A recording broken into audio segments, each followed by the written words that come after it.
What's up, guys? Today we're going to make a really easy post-workout snack or anytime breakfast. It's protein overnight oatmeal.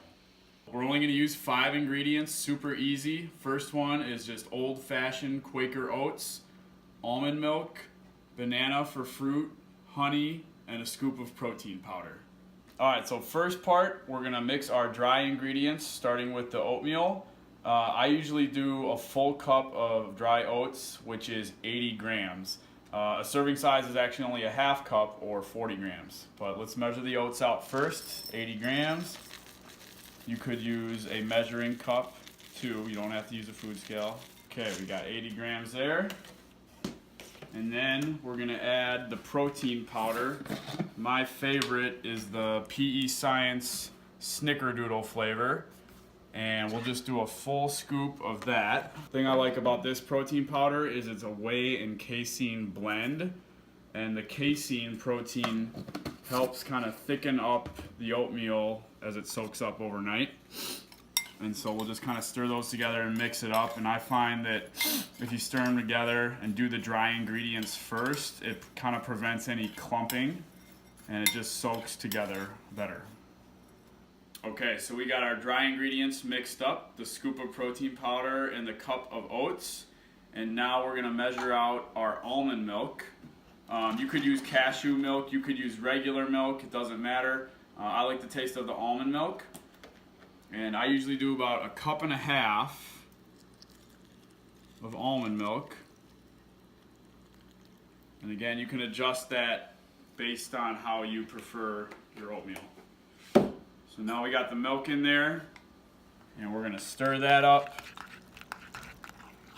Mix the protein powder and the oats in there. And it might seem pretty soupy and a lot of liquid, but when you leave it in the fridge overnight, that will thicken up. Okay, so we got the oats, protein powder, and almond milk mixed up. Now we're gonna add fruit.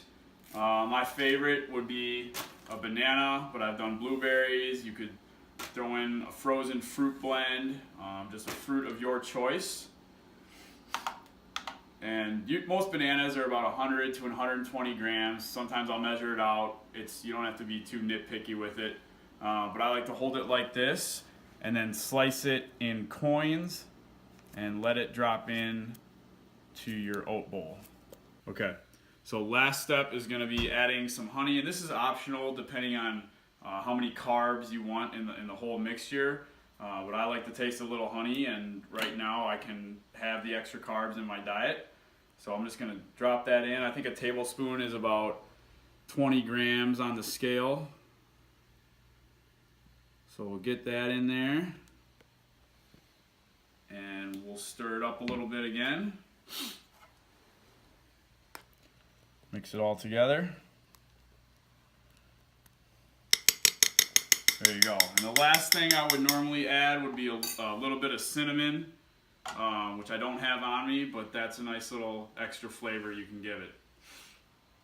Alright guys, so we got it all mixed up. We just put the top on, and we're just going to slide it in the fridge and just let it sit in there overnight, and the milk should soak everything up.